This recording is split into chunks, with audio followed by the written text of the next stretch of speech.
Sierra in the house, literally in my house, because it is quarantine time. So while I am waiting for people to jump on, I'm gonna sing just for fun. Gotta sing. Do know, not working with the best mic for singing, but gonna do it anyway. So, I've been staring at the edge of the water as long as I can remember, never really knowing why. And I know I can be the perfect daughter, but I come back to the water no matter how hard I try. And every turn I take, every trail I track, every path I see, every road leads back to the place I know where I cannot go, where I long to be. Anyways, if you don't know that song, it's from Moana, and I did a rendition of that back in 2018. And I sang on stage, obviously a little bit louder. I didn't want to blow out the mic, but I sang on stage in front of 3,000 people, which was a huge terror barrier for me. And so today I'm going to bring up 3 Feet from Gold. If you have not heard about that story, it is in this book. It's called Think and Grow Rich, which is from 1937. So a really long time ago, but the stories completely 100% apply. So if you've never heard the story about 3 Feet from Gold, it's a true story based on this one guy who, during all of the time of the gold rush, he went out and he found this one area where he found gold, and he had struck gold, and he was so excited. He'd found this vein. So he went and he bought all of this equipment. He told only his family, didn't tell anybody else. He had buried and covered up the area to protect it. He'd gone back out there. They started digging. They started drilling. And then what happened was they kept drilling, and eventually they lost the vein. And so all of this money that he had spent on equipment from that initial gold that he bought, he was like, what do I do now? Because I can't find gold. And they kept digging and they kept digging and they couldn't find it. And he eventually just gave up.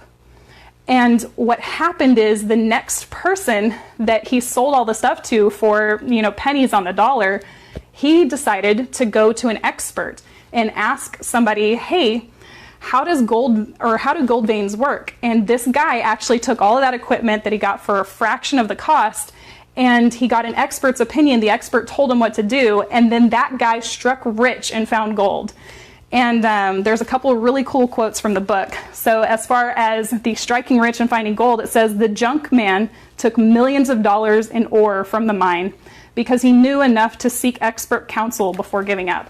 And so he actually his gold ended up being the ore because he got expert counsel, and he was able to sell that to make more. So the question that I have for you guys today is, are you a person who is slow at making decisions, or are you a person who's fast at making decisions? So put a 1 down below if you're a person who's slow to make decisions. So a good example of that would be like, do we go to McDonald's or Chick-fil-A? Do I go to, Walmart or Kroger or Food Lion or whatever your grocery store is where you're at? So those are really simple, funny examples that we ask all the time. But are you slow at making decisions, or are you quick at making decisions? So put a 1 if you're slow, put a 2 if you're quick. I think that I might have mixed that up a second ago. A 1 if you're slow, a 2 if you're quick. And I'll talk more about that in a second. So here's another really good quote that comes a little bit before that 3 Feet from Gold story. It says, one of the most common causes of failure is the habit of quitting when you are overtaken by temporary defeat. Every person is guilty of this mistake at one time or another. So I want to share something really personal that happened this last year when I was approached with the terror barrier. And what happened, oh gosh, it was like 10 months ago now. I can't even believe that it's been that long. But my son last year started having seizures out of nowhere. We wound up finding out that it was because of a brain tumor, which, if you're a parent, to find out that your kid has something going on in their brain, it's a really devastating moment. And the way that we found out was that he burned his hands really, really bad. And so for me, I felt like giving up. I really did. Those first 2 months, I felt like I needed to put everything on hold. I felt like, life is over. I just have to put everything on hold until we get my son taken care of. And for 2 months after we found out about my son's illnesses, and after we found out about all the surgeries he was going to have to do, I really did. I felt like giving up. I felt like quitting. And you know what? If I had quit and if I had given up, everyone would have been completely and 100% supportive of that decision if I had made that. I mean, you really think about it. When something tragic happens in your life, people support you putting everything on hold. And the problem with that is that a year later, a year down the road, if I had chosen to put everything on hold, because for about a month or two, I did put things on hold. And then one day I got up and I was like, if I don't change something and if I don't make changes, like this is a long-term situation with health right now. If I don't make a change, then a year from now, maybe nobody else cares. Maybe it's not important to everybody else, but I will know. I will know that my life hasn't changed. I will know that I haven't had growth.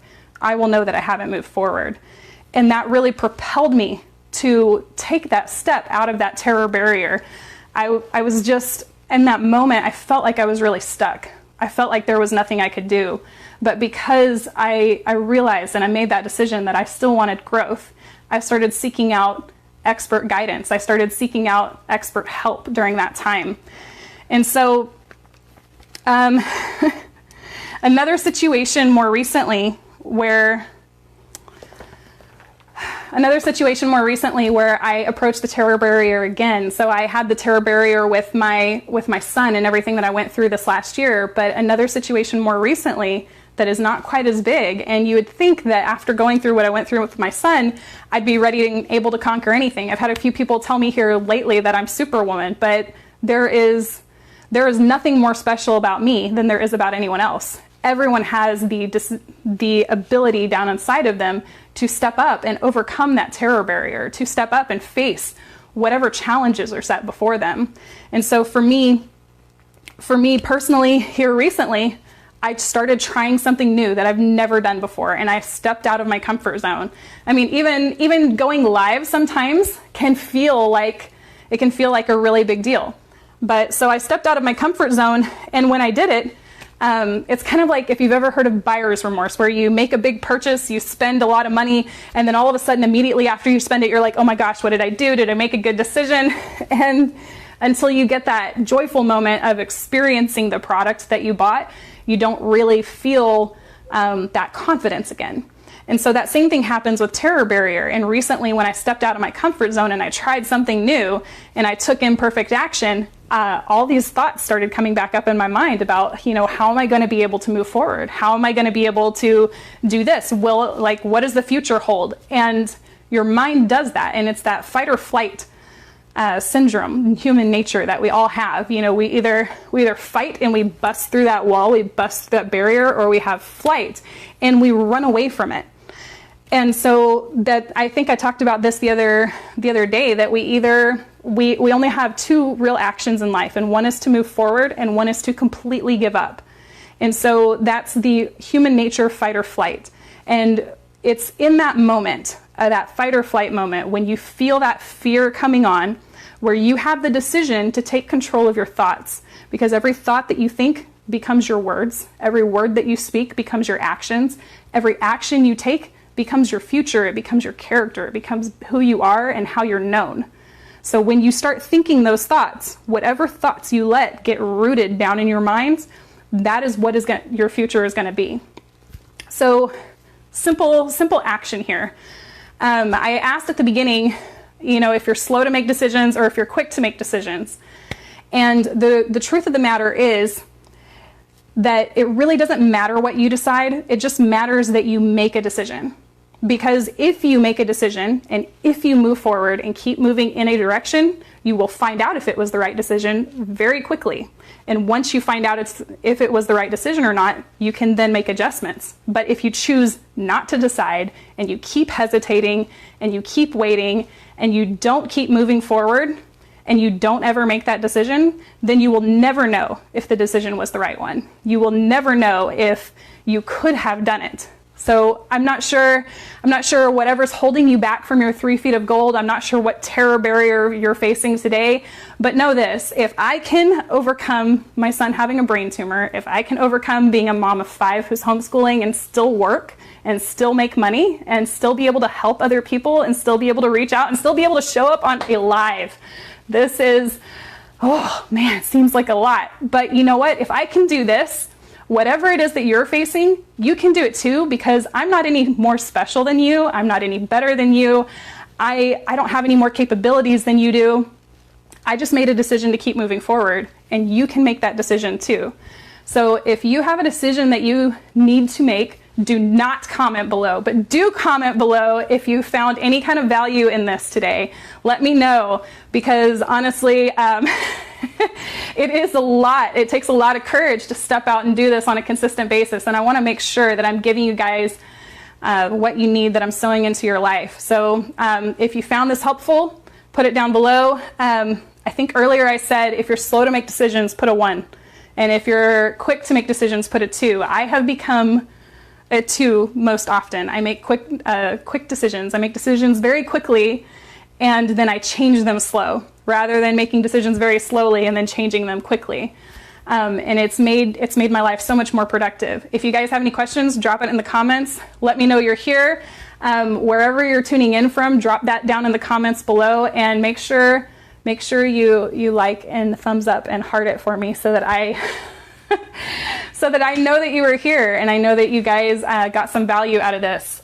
Again, the book that I read from earlier about the 3 feet from gold, it's in Think and Grow Rich. So if you want to find that story, it's a true story, and it's really, really cool. So short live today. I will talk to you guys again soon. And if you are watching this on the replay, make sure you put #replay down below so I know you were here. Thank you guys. Have a good day.